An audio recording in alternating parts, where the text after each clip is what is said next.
Bien, buenos días a todos. Quiero agradecerles la presencia de ustedes acá, en especial, bueno, la presencia de la presidenta del Consejo Deliberante de Cipolletti, que nos acompaña hoy, Marisa Lazzaretti, de las autoridades de FADEA, nuestros colegas de todas las provincias del país, los disertantes que van a exponer a continuación y el público presente. También agradecemos, bueno, la colaboración inestimable de Maribé, presidenta de la seccional 4 del Colegio de Arquitectos de Río Negro, y de todo su equipo que han brindado este espacio y brindado su colaboración para organizar este evento. También agradecemos a la legislatura de la provincia de Río Negro, al gobierno de la provincia de Río Negro, bueno, y más que nada agradecer la presencia de ellos. Lamentamos la ausencia del gobernador, del vicegobernador, que han preferido estar en Bariloche con Macri y no con nosotros acá. Pero bueno, ellos se lo pierden. Nada más que eso, y espero que pasemos una buena jornada, que podamos intercambiar experiencias y que disfruten también la estadía en nuestra provincia. Nada más. Simplemente agradecerles en nombre de la Federación, expresarles el agrado que significa para nosotros compartir en esta primera reunión anual de FADEA con el Colegio de Arquitectos de Río Negro y particularmente nuestra querida ciudad de Cipolletti. También es motivo de particular satisfacción poder participar y trabajar activamente en esto que estamos empezando a concretar en el día de hoy, que llamamos el segundo Seminario Express. En dos palabras quiero decirles que los seminarios Express los hemos pensado, promovido y estamos llevando adelante las actuales autoridades de la Federación junto con todos los colegios que forman la misma. El objetivo es intercambiar, difundir conocimientos y experiencias en la gestión de todos los temas que tienen que ver con la planificación y el ordenamiento territorial. Este seminario, particularmente, hemos decidido llamarlo Arquitecto César Bañaski.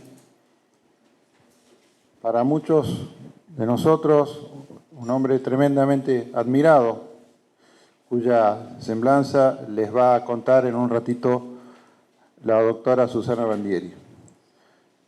Fue César Bañaski un destacado investigador de la disciplina y además, dentro de su amplísima producción profesional, tuvo especial atención para nuestra región.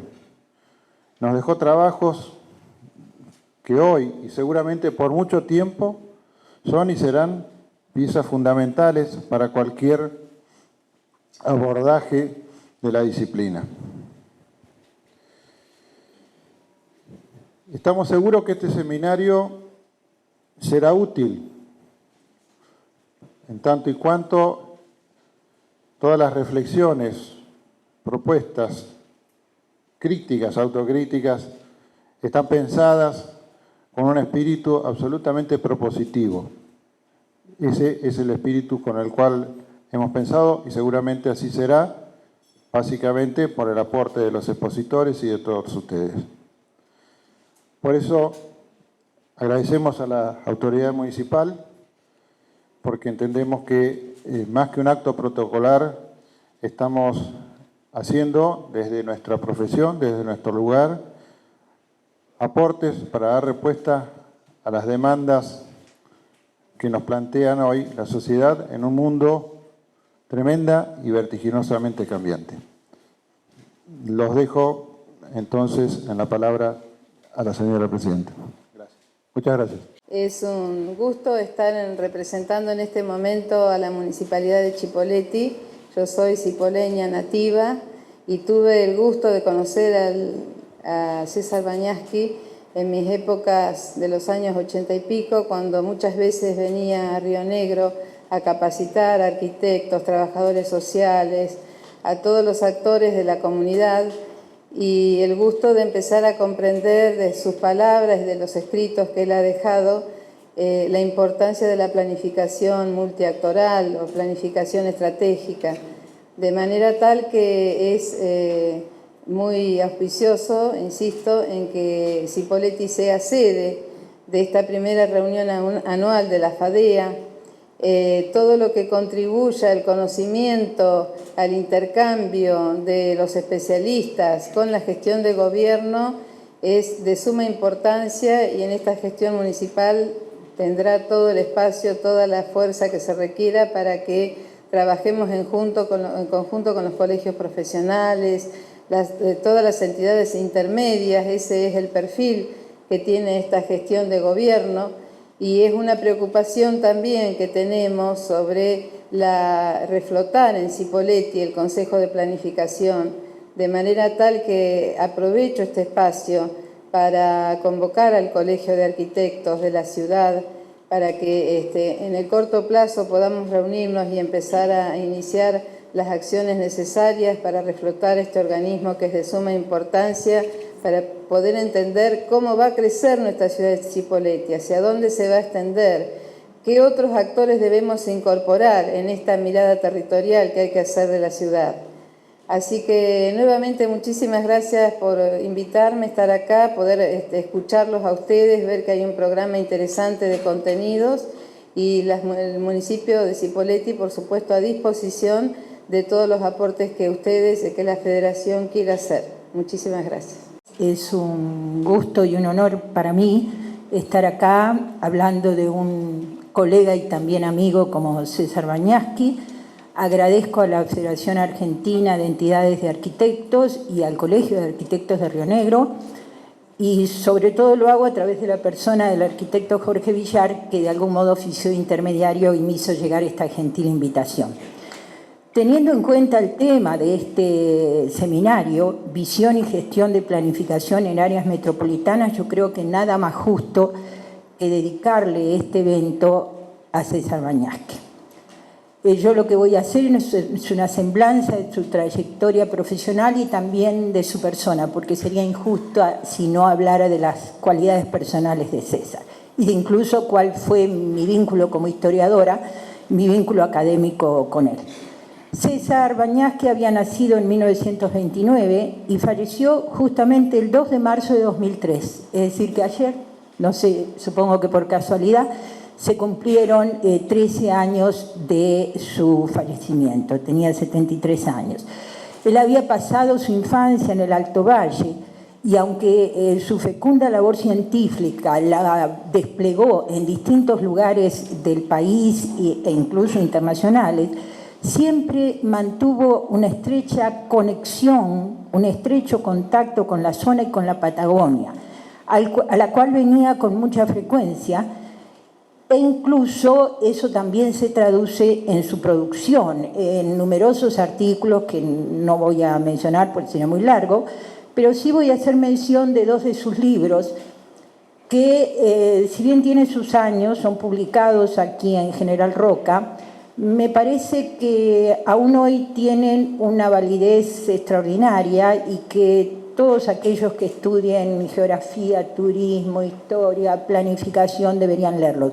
Uno es Pueblos del Norte de la Patagonia y el otro es Tres pueblos de las mesetas patagónicas, Ingeniero Jacobacci, Maquinchao y los Menucos. Son dos libros infaltables en cualquier biblioteca. Justo un año anterior, en marzo de 2002, un año antes de su fallecimiento, había muerto en Inglaterra César Milstein, Premio Nobel de Fisiología y Medicina en 1984. Eran primos hermanos, eran nietos de inmigrantes rusos a los cuales unía una misma historia, esa historia de nietos de inmigrantes que les enseñaron la importancia del conocimiento, digamos, ¿no? Y César también era expresión de eso. Compartieron el mismo nombre, César, seguramente en homenaje al abuelo Bañaski. César era arquitecto, recibido en la Universidad de Buenos Aires en 1954, y sociólogo también por la UBA en el año 61. Había revalidado su título de sociólogo en la Universidad de Cornell en Estados Unidos en el año 66 y era doctor en sociología también por la Universidad de Cornell en 1977. Fue investigador del Instituto Torcuato Di Tella, del CEUR, el Centro de Estudios Urbanos y Regionales, que sigue aún funcionando en la UBA, en Buenos Aires. Era también investigador principal del CONICET, el organismo más importante que promueve la investigación en el país, y desde el año 1984 hasta su muerte en 2003 fue profesor titular de la Cátedra de Geografía Urbana del Departamento de Geografía de la Facultad de Filosofía y Letras de la UBA, que vale la pena decirlo, le rindió la UBA un muy sentido homenaje luego de su fallecimiento en un evento académico donde incluso acudió un célebre geógrafo catalán muy dedicado a los temas que los reúnen en este simposio, que es Horacio Capel. Esta formación de César Bañaski, sin duda ecléctica e interdisciplinaria, tuvo una influencia decisiva en su tarea como investigador. Por un lado, creo yo que le permitió un conocimiento muy sólido en metodología de la investigación y en una de las temáticas centrales del estudio del asentamiento humano, término que él prefería utilizar para designar a este campo de conocimiento antes que otros más habituales que se usan, como sociología urbana, geografía urbana, etc. Y esto habla de la formación de alguien que no es necesariamente la de ahora. Recién se refería aquí mi compañera respecto al tema de la importancia de recuperar la cuestión de la planificación. Hombres como César habían sido formados en la importancia de la planificación, algo que incluso yo creo se ha perdido mucho, sobre todo la planificación a mediano y largo plazo en este país. Y esa formación integral les hacía tener una mirada holística de la planificación. Por eso César no solo era arquitecto y sociólogo, sino que yo también podría decir que era historiador, digamos, por la importancia que le daba a los procesos históricos en los temas que estudiaba. Es decir, que también lo considero un poco historiador. De hecho, el diario Río Negro, cuando falleció, puso un historial. Ayer lo busqué en internet porque me parecía recordarlo, que decía: falleció el historiador César Bañaski. Bien, César desarrolló una amplia tarea de investigación a lo largo de muchas décadas. A riesgo de parcializarla, podemos decir que el eje central de esa enorme tarea fue el estudio del proceso de urbanización, sobre lo cual publicó trabajos en Argentina, México, Brasil, Estados Unidos, Inglaterra, Italia, India y Mozambique, y creo que me quedo corta, destacándose sus contribuciones a la elaboración de criterios teóricos que son muy útiles, metodológicos y operativos para la determinación censal de las localidades. Estas propuestas se han aplicado parcialmente en los censos argentinos y han tenido una amplia difusión a nivel internacional. En otros trabajos analizó las características del proceso de urbanización en distintas áreas y también en distintos periodos, pero con especial referencia a la zona rionegrina, al área rionegrina. En los últimos años abordó el estudio de las complejas cuestiones que plantea la división territorial del Estado argentino, contribuyendo al mismo tiempo a definir los términos de una problemática de alcance general. Sin duda, esta búsqueda de precisión propia de César, quizá rayana en la obsesión, pero en una obsesión no enfermiza, sino justa y sumamente útil, fue una constante en toda su obra. Yo recuerdo largas charlas con César en confiterías de Roca, Buenos Aires, en Neuquén, cuando llegamos a trabajar un tema juntos. Le gustaba mucho conversar en confiterías, con varios cafés de por medio, podían largas charlas, y su infaltable pipa en la época que todavía se podía fumar en esos espacios. Y también recuerdo algo que siempre me mencionaba en esas reuniones en que no se me borró jamás, y que creo haber sabido aprovechar como enseñanza a lo largo de mi carrera como investigadora. César decía: siempre hay que saber bastante del tema que uno se propone investigar, para no creer que se descubre la gran cosa. Siempre hay que leer todo lo que hay, siempre hay que trabajar mucho para definir de manera muy concreta el objeto de estudio.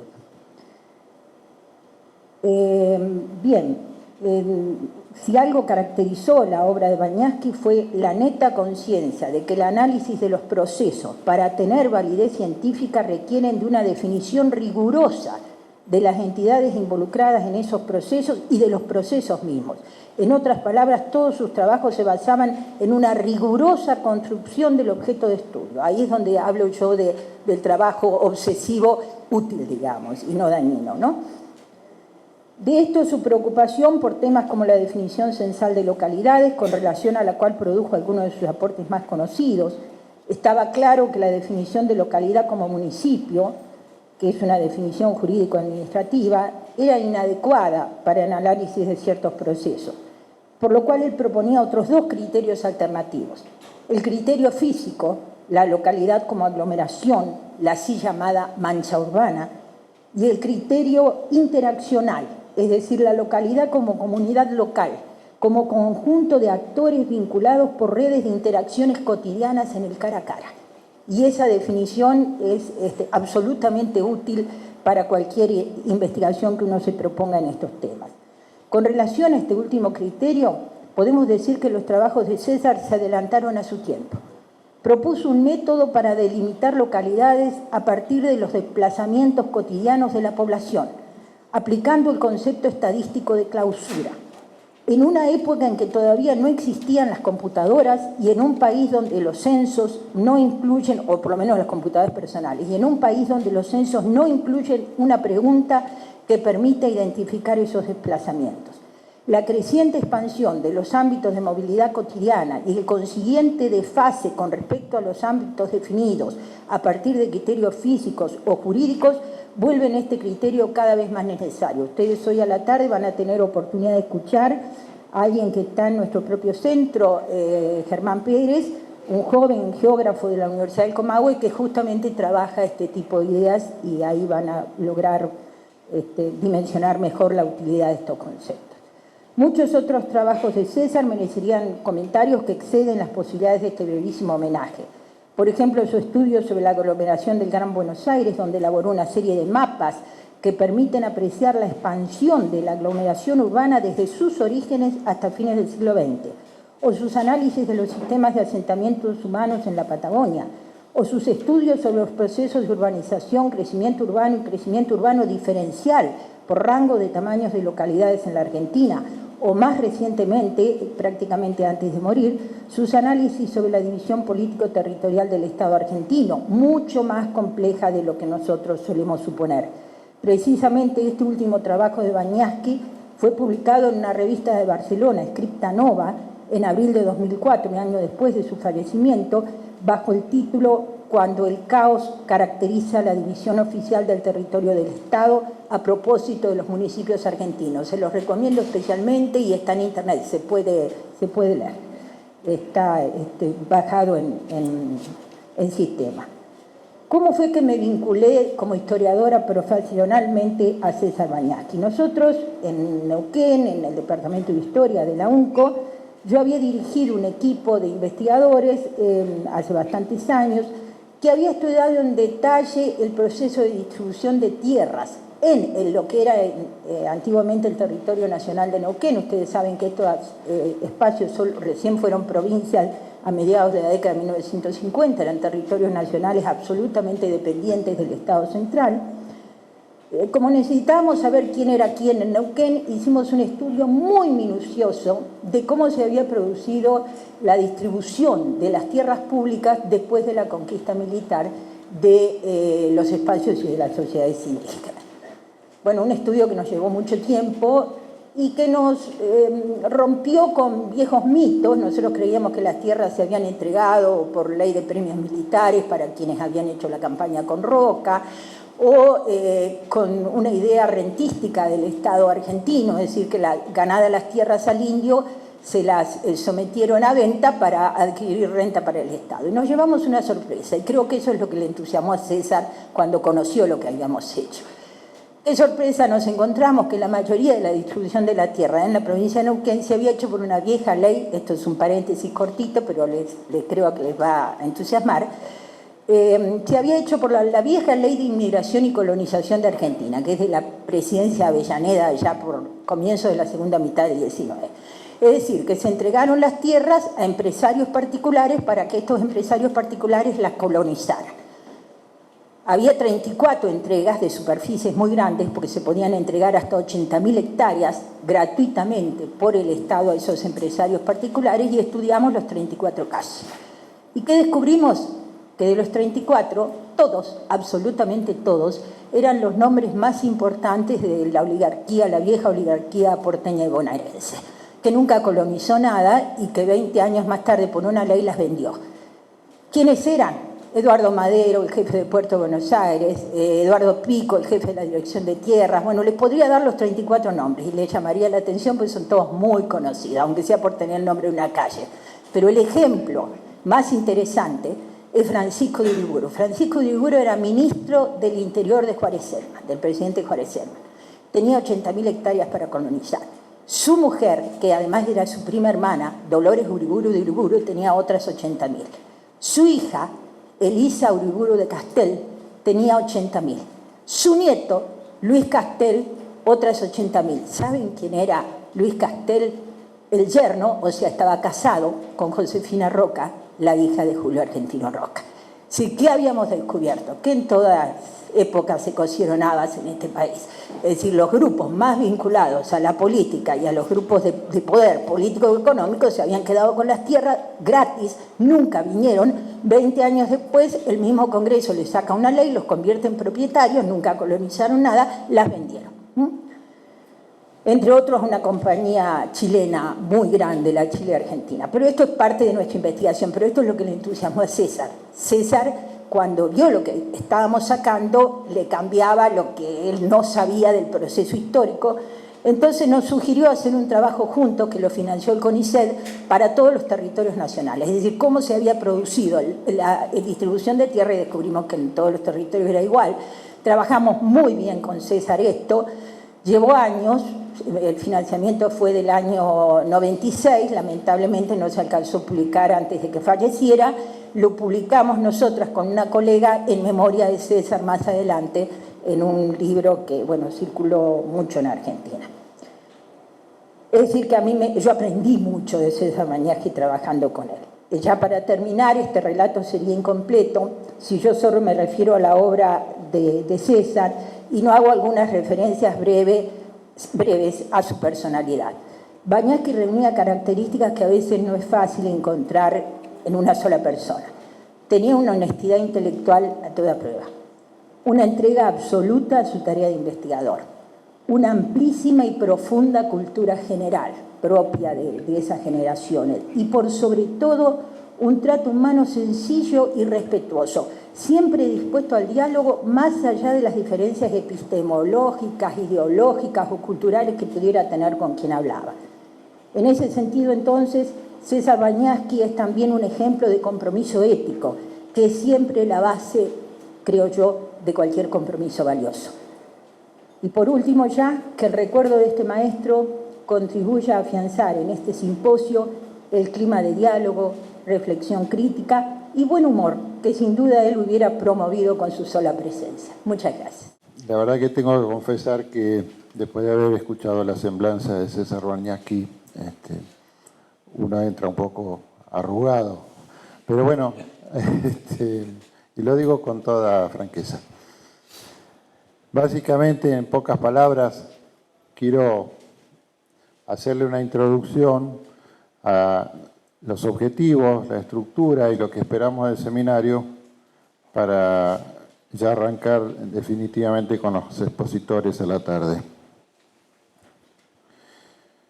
La idea nuestra es abrir un espacio de análisis y discusión, como ya dije hace un rato, con un neto carácter propositivo.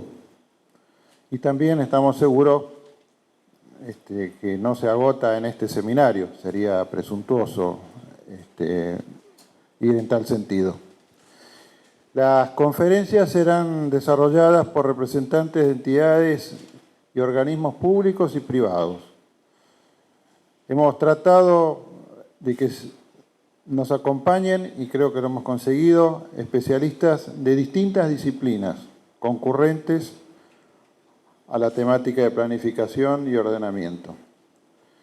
También, y por suerte nos han respondido favorablemente, van a exponer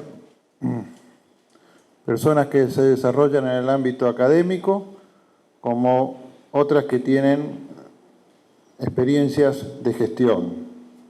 También, felizmente, algunas de ellas tienen experiencia en ambos ámbitos.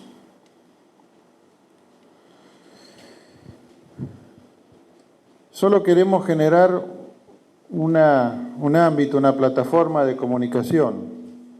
Con eso daríamos por muy satisfecho cumplido uno de los objetivos de este seminario.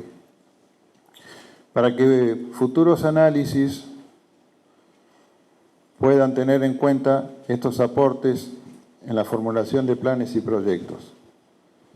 Particularmente, y ya anclado en la región donde estamos, hemos tratado de enfocar y hemos hecho ese esfuerzo de que todo el seminario abarque las cuestiones que tienen que ver con las metrópolis de las ciudades intermedias que cada vez y con mayor frecuencia van creciendo en nuestro país.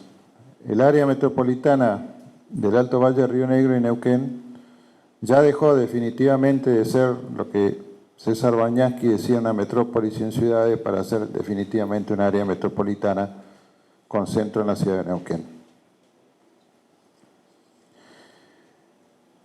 También y rápidamente hemos hecho un trabajo previo, que ahora les voy a describir rápidamente, donde lo que ya todos conocemos, que el área metropolitana del Alto Valle, Río Negro y Neuquén, no cuenta con un organismo ni con procedimientos que permitan la organización de las ciudades como un conjunto o una unidad territorial, por fuera de las directrices y las tendencias que va marcando e imponiendo el mercado.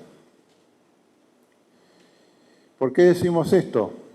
Porque hemos hecho lo que llamamos una encuesta rápida, una encuesta express, casi como digamos una express al cuadrado, ¿no? Dentro del seminario hicimos rápidamente una encuesta. La llevó adelante Oscar Inostroza, nuestro moderador de la tarde. Para ello contó con la ayuda también muy importante de Cecilia Barrera, Cristina Matos y Diego Estivirría.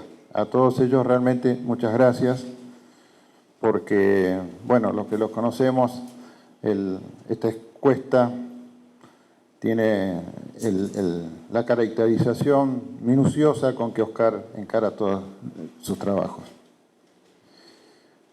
Rápidamente les digo algunos resultados preliminares. El universo sobre el que se trabajó son los 21 municipios que componen el Alto Valle. De estos 21 municipios, solo 4 tienen código de edificación vigente.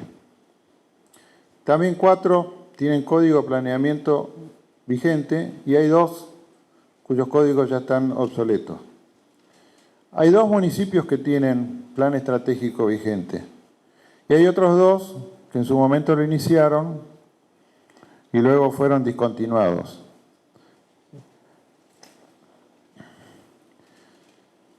Hay 3 municipios que poseen, les repito, siempre sobre el universo de 21, normas de fraccionamiento. Y hay solo uno que tiene una norma específica de captación de la renta por el cambio de uso permitido de sus suelos. Inclusive es una ordenanza, la valoramos porque realmente es la única, pero tiene sus limitaciones porque en realidad no capta renta, sino que induce a la celebración de convenios urbanísticos, lo cual se traduce en una suerte de obras a ejecutar por el desarrollador, cuya experiencia no siempre, por lo menos la historia nos muestra que no han sido muy felices. Pero bueno, hay uno que tiene, de 21. No vale la pena seguir en esto, insisto, más allá de que pueda afinarse los valores de la encuesta, porque hubo que hacerla muy rápida, pero son entre 3 y 4% los municipios que tienen las normas que nosotros aspiraríamos que fuera el 100%, así que no va a cambiar mucho las cosas, si bien la encuesta va a seguir siendo llevada adelante. Y cuando no hay normas, las cosas se hacen, porque estamos, insisto, hablando de regiones en franco crecimiento. O sea que quien realiza esto es el mercado. Esto no quiere decir que estamos en contra o a favor del mercado. Es motivo de otro tipo de evaluaciones. Pero la realidad nos muestra que en la región hay muchos temas, muchos sectores, muchas cuestiones que no nos satisfacen. Por eso pensamos que dejar todo en manos del mercado nos va a profundizar la tendencia y que realmente el Estado debe tomar parte activa, más aún de lo que pueda estar haciéndolo, y en ese sentido la planificación es una insustituible herramienta. Para terminar con el tema de la encuesta, también fueron detectados cosas que muchos de ustedes conocen. Hay un proyecto ejecutivo, que en realidad es una obra interjurisdiccional, que es el aprovechamiento costero de las localidades de Centenario, Neuquén, Plotier y Cenillosa. También hay algún estudio preliminar que fue encargado por la Secretaría de Municipios de la Nación, con financiación del DAMI, y llevado a cabo recientemente por la consultora Zuleta Puseiro. Por la tarde Cecilia Barrera va a profundizar algo de esto.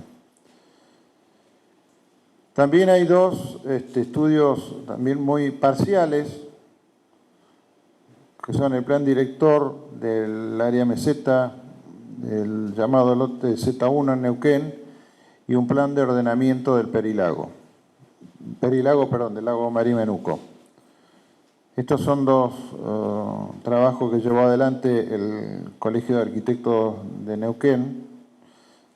Los conozco porque fui coordinador de uno de ellos. Y tuvieron como referente al ex Ministerio de Desarrollo Territorial de la provincia de Neuquén, que dejó su impronta también en estos trabajos, dado que fueron bastante acotados por las directivas del Ministerio en carácter de comitente. Y por último, mencionar un intento que hubo, que llegó a tener su conformación jurídica, que fue la Asociación Colaborativa de Municipios del Alto Valle de Río Negro y Neuquén, que no llegó a tener mayor operatividad, salvo un par de temas que encaró, como el de transporte, pero no tuvieron ecos en los ámbitos nacional.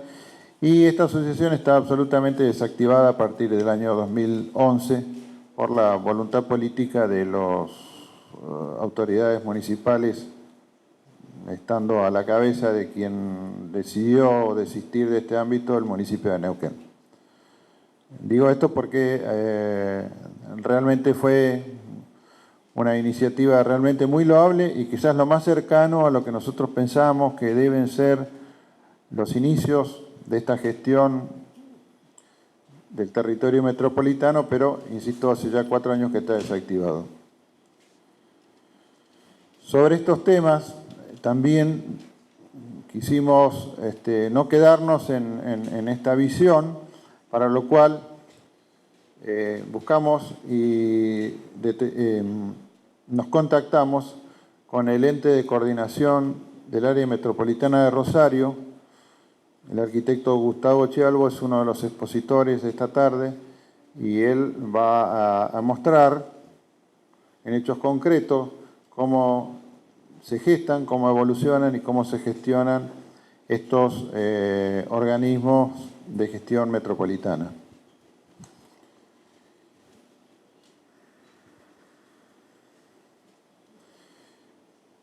Una característica de nuestro Alto Valle de Río Negro y Neuquén es que los procesos se aceleran o se retrasan conforme a la dinámica económico-social. Esto es casi una verdad de perogrullo. Estos fenómenos son predominantemente privados, o sea, los factores, insisto, de aceleración o retraso en nuestro Alto Valle son estrictamente privados y particularmente corresponden a cuestiones externas a nuestro ámbito. A ver, dicho más clarito, las decisiones o las acciones de nuestra área tienen que amoldarse a los intereses generalmente económicos que predominan a nivel nacional e internacional. Ejemplo, el sistema financiero toma decisiones fuera de nuestro ámbito. Los precios que se asignan o que la demanda asigna a la producción primaria frutícola, de hidrocarburos y de los productos mineros, también en parte de nuestra región, se deciden y se forman fuera de nuestra área. O sea que tenemos una fuerte dependencia por fuera de la región. Sobre esto yo no voy a seguir extendiendo más, pero quiero decirle que por esta razón es que hemos convocado a profesionales del sector. No son arquitectos ni son de nuestro ámbito, pero son quienes nos van a relatar y mostrar cómo funciona, cómo se caracteriza el sector hidrocarburífero. Para ello van a disertar dos profesionales del Instituto Argentino de Petróleo y Gas, más conocido como el IAPG. Y en cuanto a lo concerniente al sector frutícola, estará con nosotros el ingeniero Julián Álvarez, que es consultor y productor.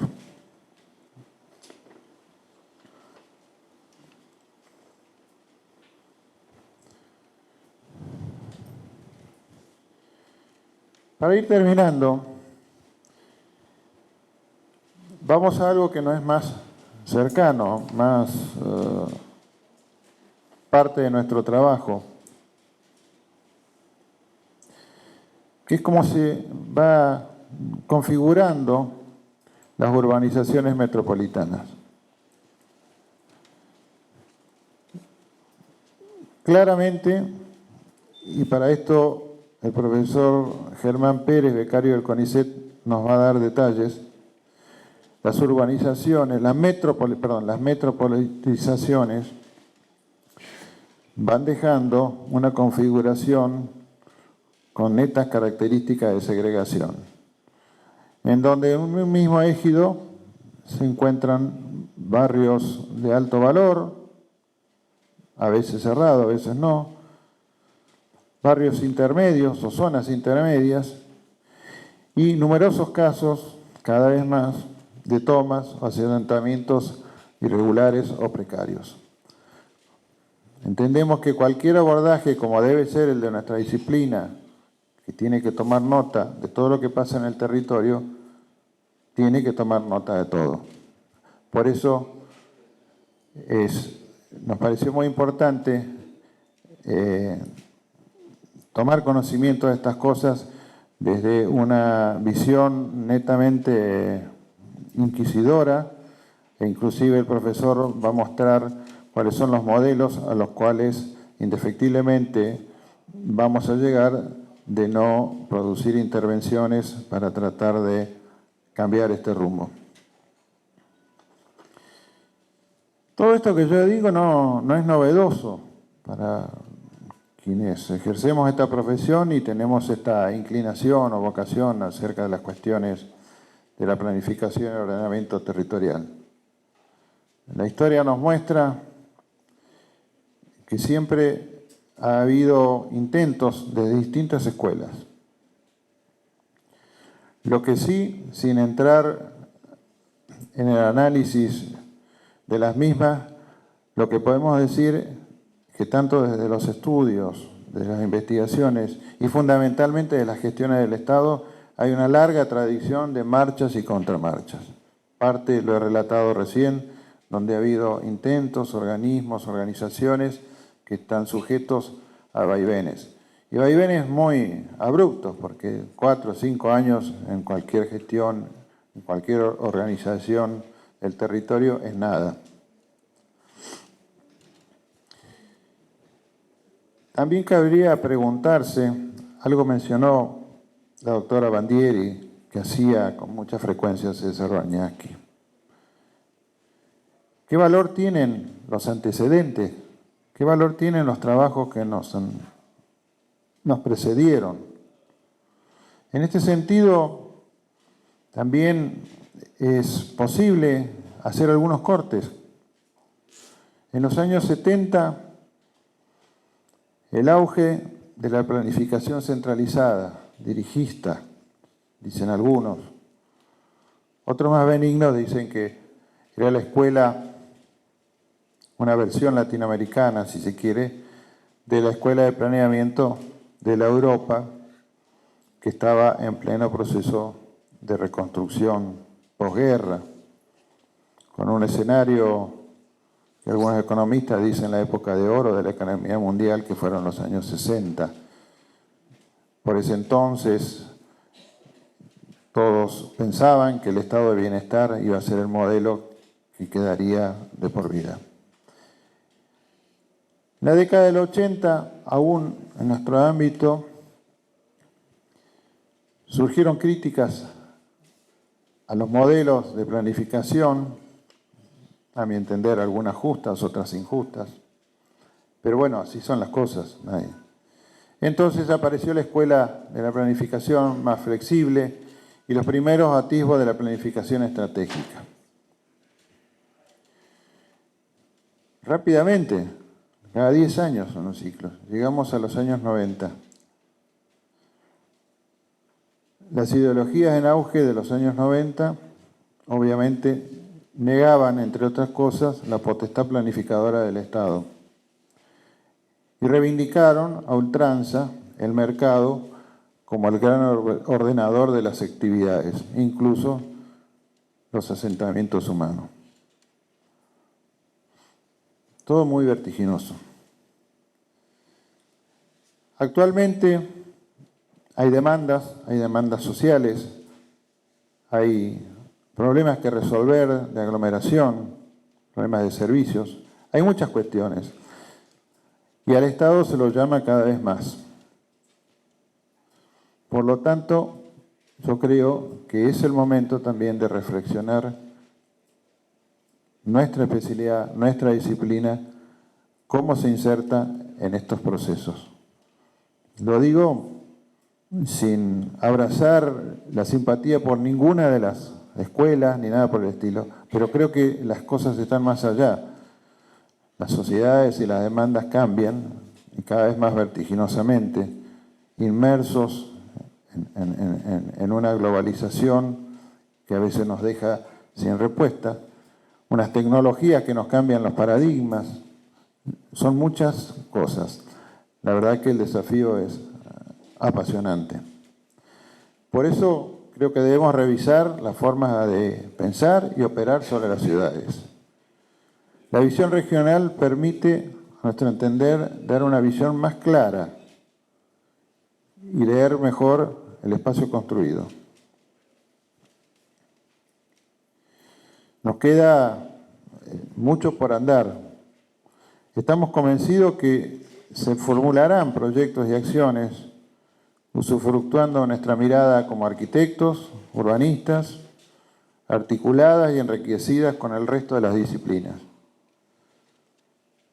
Así, quizás mejoraremos la performance de lo que nos preocupaba cuando empezaba a hablar, que era la organización espacial de nuestro valle de Río Negro y Neuquén. Les agradezco mucho, los invito por la tarde a escuchar, disfrutar de los expositores. Ahora disfrutaremos del menú y en lo posible el orden de disfrute que sea más los expositores que el menú. Muchas gracias.